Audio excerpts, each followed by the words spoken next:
Assalamualaikum warahmatullahi wabarakatuh.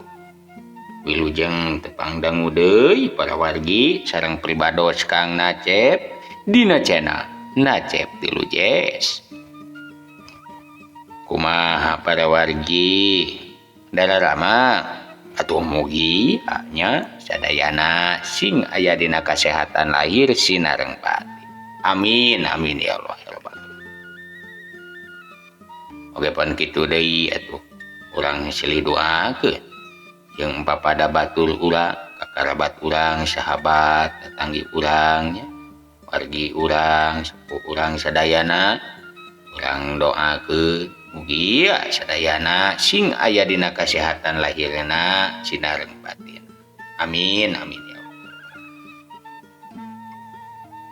Dina danget ieu pribados sejamang dongengkeun deui urang neraskeun hancagarapan dongeng Sunda anu kungsi katunda para wargi.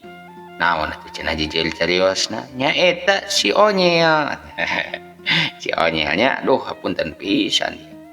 Ya acan tiasa mangdongengkeun unggal dinten ya.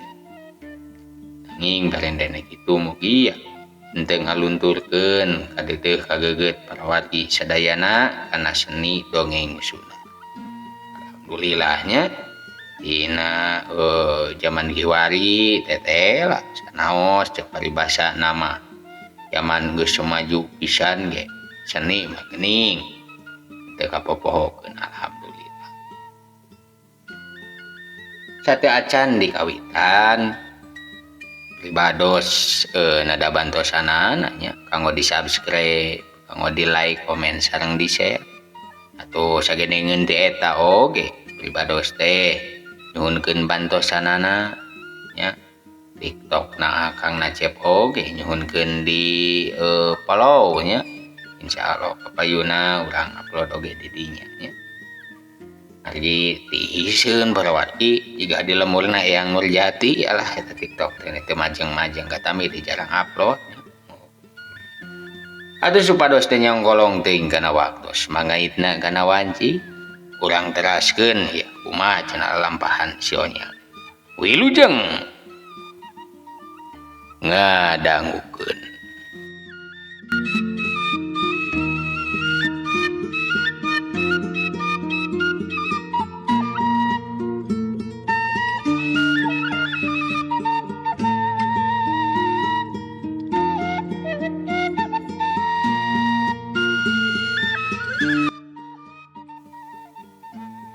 Borobot sora awi kadenge ngaborobot tetela bah bewok teh ngajejek tempat diukna tepikeun ka atuh potong eta tempat diuk teh kok malah tepikeun ka runtuh nyaraksian atuh pating jarempe bariting parolohok molohokna teh mana mata simet pon kitu deui atuh Mang Dodi jeung si Roheng ge areureun heula tina silih segag.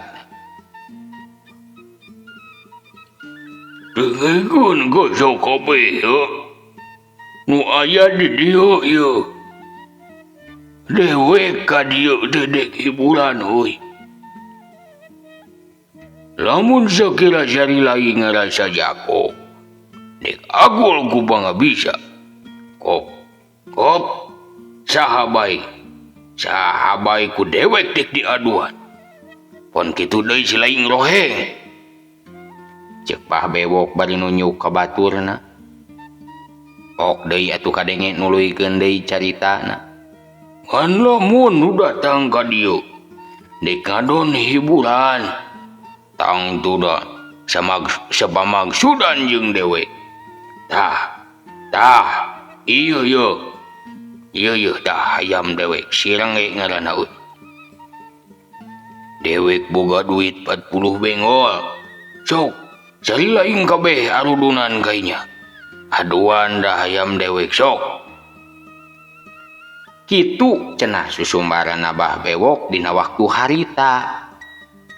Kadenge atuh tina juru dapuran awi aya sora lalaki kolot anu cumaritana teh atuh kawilang leberna keur wawanena.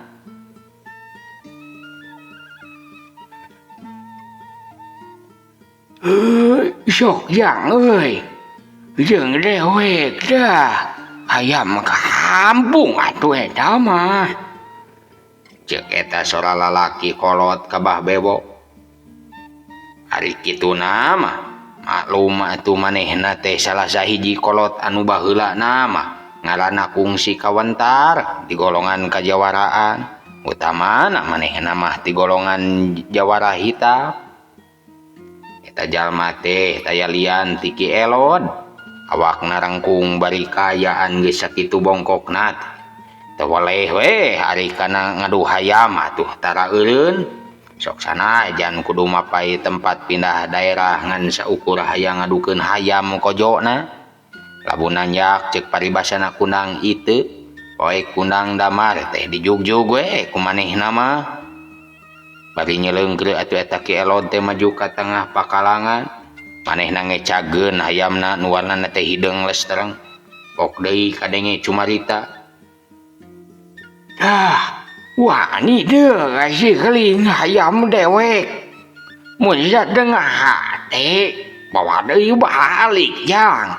Hayam dewek masuk neraka euy. Cek Ki Elod, kadenge manehna teh wangun mapanas kabah bewok. Manehna lain teu nyaho saha ari bah bewok, an pedah we kangaranan jalma anu baheulana barangasan. Mun aya jalma anu unjuk sihung teh sok rajieun keneh kahudang wae wawanena.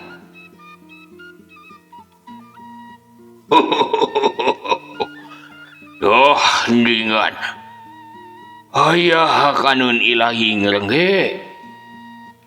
Cek bah bewok bari manehna teh mangku hayamna tuluy dibawa ka tengah pakalangan. Mana geus deukeut pok deui bah bewok nuluykeun caritana. Wani ieu kanu hayam kulaki. Boga keneh teu hayam di lembur. Lain guna naon, bang-bangna mah bisi balikna jadi bakakak woy. Waas we sakitu geus lemongna si Aki teu boga coon. Cek bah bewok manehna teh katingali malik mapanas ka Ki Elod. Mana keur kitu celengkeung atuh si Omon nyaeta budak ngora anu teteh lah eta teh anak kukutna Ki Elod. Pok kadenge manehna cumarita.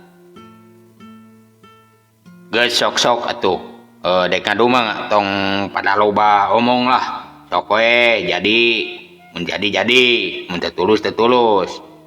Lamun ku loba ngomong kieu mah sok kalah ka ngaduna henteu pasea ongkoh lah. Sok teu tulus daripada loba omong mah mun wani sok diraculkeun.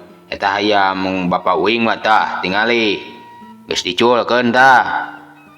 Cek si Omon di kabah bewok. Gor atuh jelema teh jadi raing marilu ngangsonan supaya eta hayam teh geuat bae diararadukeun.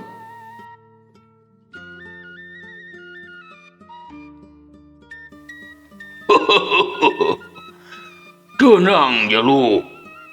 Perkara ngadu hayam masih bewok mata raja jerih memeh kasih sadu kecing sacan diguling dulu. Kalawang bah bewok ya tuh ngalungkeun kanjut kunang nu eusi duit. Gap ditampanan ku bandara judi. Sok puguhkeun heula tarohna euy. Cek bah bewok bari tuluy ngabagikeun paneutupna ka Ki Elod jeung ka si Omod. Si Omod ge tugasik manehna nyampeurkeun ka bandara tarohan teh. Tuluy masrahkeun sabubuhan duit. Nu teteh lah eta teh jumlahna ngan ukur aya kana 20 bengolna. Mana kitu duit atuh ditolak ku bandara teh sabab teh saimbang cenah jeung taroh nu dibikeun ku bah bewok. Pok atuh bandara teh nyelengkeung kaki ka Abah Bewok nya. Ka Abah Bewok jeung ka Ki Elod. Bah, taroh ti lawana ngan saukur 20 bengol ieu. Ieu ngadu teh sasatna teu bisa lumangsung. Kecuali eta si Aki Elod daek nuturkeun tarohna nyaeta 40 bengol. atawa Abah Bewok daek nurunkeun ieu taroh jadi 20 bengol. Cek Bandar ka Bah Bewok jeung ka Ki Elod ngan can sahabat Bah Bewok nembalan adenge atuh sakurang nu lalajo teh rarayang mauran aya nu sabengol aya nu 2 bengol eta nu malauran teh mani pating sungsong we nambahan keluarga judi harita tah ayeuna tarohna geus kumpul kuring salaku Bandar di ieu pakalangan ngabewarakeun yen dina waktu ayeuna tarung munel ieu sok kainya bah geraculkeun tah hayam kojona cek Bandar nitah ngamimitian hayam diadukeun atuh eta sireng ge dialungkeun ka tengah pakalangan geleber celak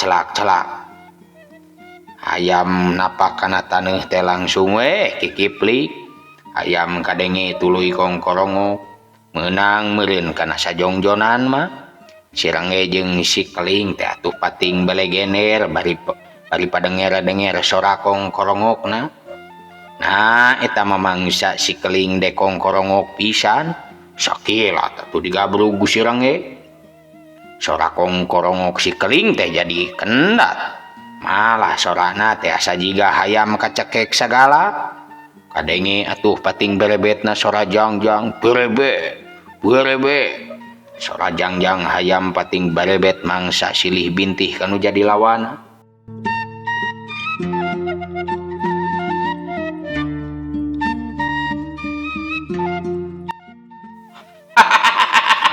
Cok ya lawan ki lah cok lawan ki hoya lawan ki lawan ki oi ayo lawan ki wah lawan Bah Bewok oi lawan sok renge lawan renge moal oi hayam hidung nu menang mah oi kitu cenah cek pating taremalanana eta jelema anu marilu lalajo adenge deui atuh anu ngomong moal oi moal menang sia ku hayam renge eta mah ewek minang sia oi nyaksian saya mah tarung menang wae cek lalaki digigireun anu ngararobrol tadi cah anu nyaho deuleu tingali tuh meni ragot ka cidan dengan tarungna ge tah kitu ki tah sia karasa sia cek eta lalaki bari surat teu sirikna manehna mah ngajerag mangsa hayam Ki Elod ngebintih kanu jadi lawana sedangkeun di tempat nu sejena atuh si Omod jeung Ki Elod ge sajeroning panonna teh lepas mencerong ngawaskeun hayam nu tarung teh ari bewirana mah pating gelendang we ngararobrol Ki teu salah teh aki teh ngadukeun teh duh lawana meuni sakitu tanggul gede naningan asa jiga ngalalajoan pacikrak ngalawan merak atuh Ki ari kieu carana mah jiga si Cepot ngalawan Bima cek si Omod manghariwangkeun ka hayamna Ki Elod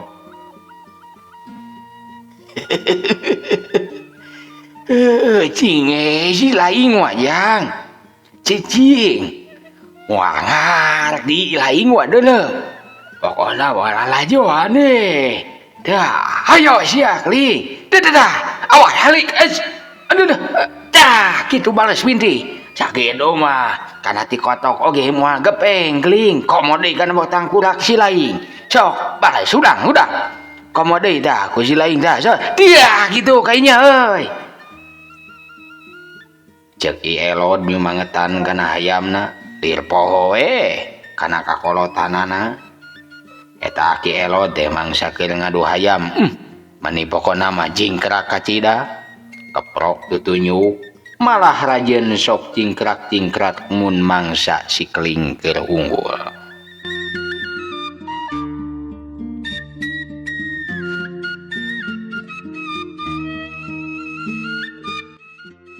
di tempat nu sejen si Komed jeung si Roheng pating celeng ke ngadukung ka hayam baturna nyaeta ka hayamna Bah Bewok hayamna teh nyaeta si Rengge ari ku sareat jeung ijiran mah pira kue hayam Mbah Bewok kudu eleh mah salian tigeus kabukti gagahna di tiap pakalangan teh katurug-turug deui ayeuna nu jadi lawan Serengge teh nyaeta hayam leutik kacida matak pikeun maranehna mah atuh nambah kayakin yen hayam Mbah Bewok deh nu bakal jadi jawara.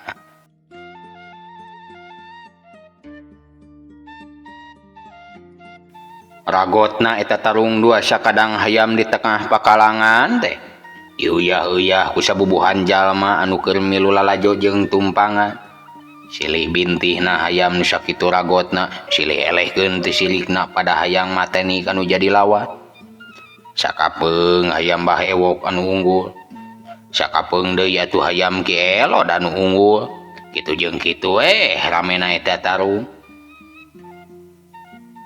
Lila ti lila dua hayam katingali pada leuseuh tanagana kacepetan dua hayam nu tarung teh kiwari geus pada ngurangan getih pating rarembes tina jawer sewang-sewangan dina kasempetan anu merenah eta Serengge nibankeun bintihanana ka si keling hayamna Ki Elod satakero tanaga meh keuna pisan atuh kana mamarasna si keling anu geus ampir beak pisan tanagan cubrod kusek teh atuh teu malik teu mepe teu usik deui eta si keling teh ngajepepeng di tengah pakalangan.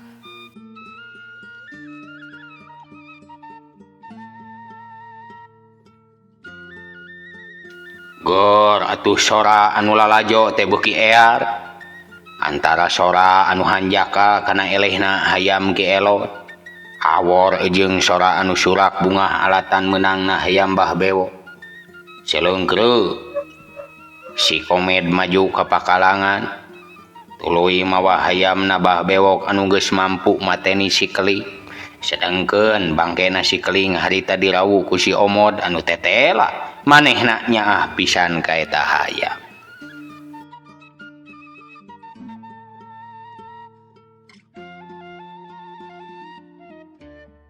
Mana geus dirawu sanajan hayam geus pisah antara nyawa jeung warugana tapi ku si Omod mah teu weleh we tetep bae ditatap diusap getih tina jawerna disusutan bari teu sirikna mah beungeutna teh jiga nu keur ngemu katunggaraan.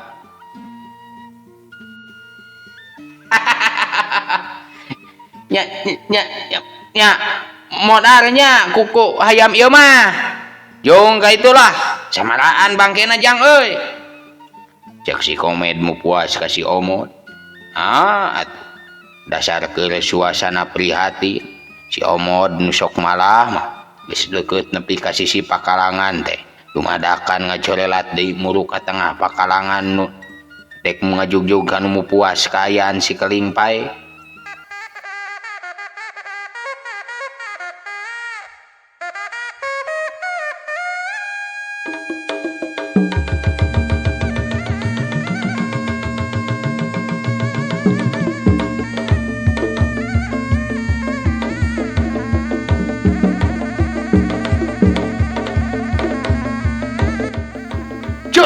Suruh si Omod teu loba deui ngomong harita bari leungeun kencana dina kaayaan geus si keling anu geus jadi bandusa beureup katuhuna atuh nyasar kana beungeut si Kemet hiup jebrot meh nangal pisan keunana teh atuh kana cukang irung si Komet bangkieung tetela anu ngabangkieung nama geuning si Omod bari mundur salengka ari si Komet mah ukur ingeung saeutik we tapi teu kuna naon ngan tetela sanajan pikeun si Komed mah eta paneungeul teh teu mata karasa naon-naon tapi manehna sadihina ku budak satepak anu wani cumantaka ka manehna culah hayam gerebay atuh eta dua urang teh papuket tarung ragot garelut we jiga anak uci sakura jalma nu aya di dinya atuh dumadakan marilu misahkeun kadua urang anu keur garelut papuket ari Mbah Bewok mah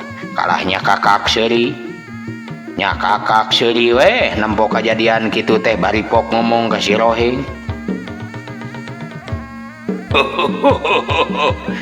antep we tong dipisahkeun euy urang lalajoan euy Cikan si komet bisaun kene tuh gelut ngan itu bawa sirang euy bisi ka inek dulu ayam dewe kanya tete Cek Bah Bewok marentah ka si Rohe anu dititah ge atuh kubaha dina riweuhna jalma anu ngaliwud misahkeun nu gelut ari si Roheng mah jongjon we nyeterekana hayam tuluy ditewak mana geus kitu gep bawa atuh kumanehanana ngadeuketan ka Bah Bewok.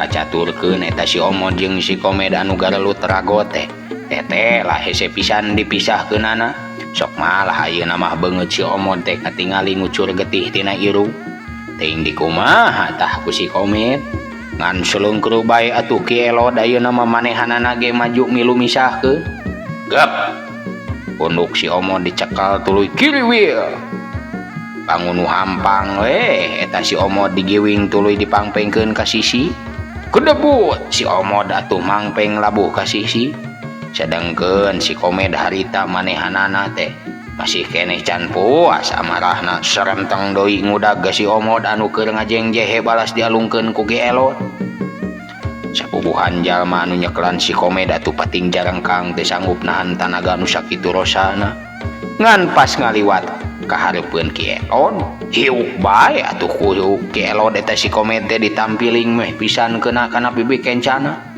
hiuk plak waduh kedebut si Komed atuh gegerungan bari ngagoler mangsa ditampiling ku Ki Elod sok sanajan eta si Komed teh cenah mah teu raku rupa-rupa bakarang dari kanyataanana mah gini mangsa ditampiling ku Ki Elod mah manehna teu bisa majar kumaha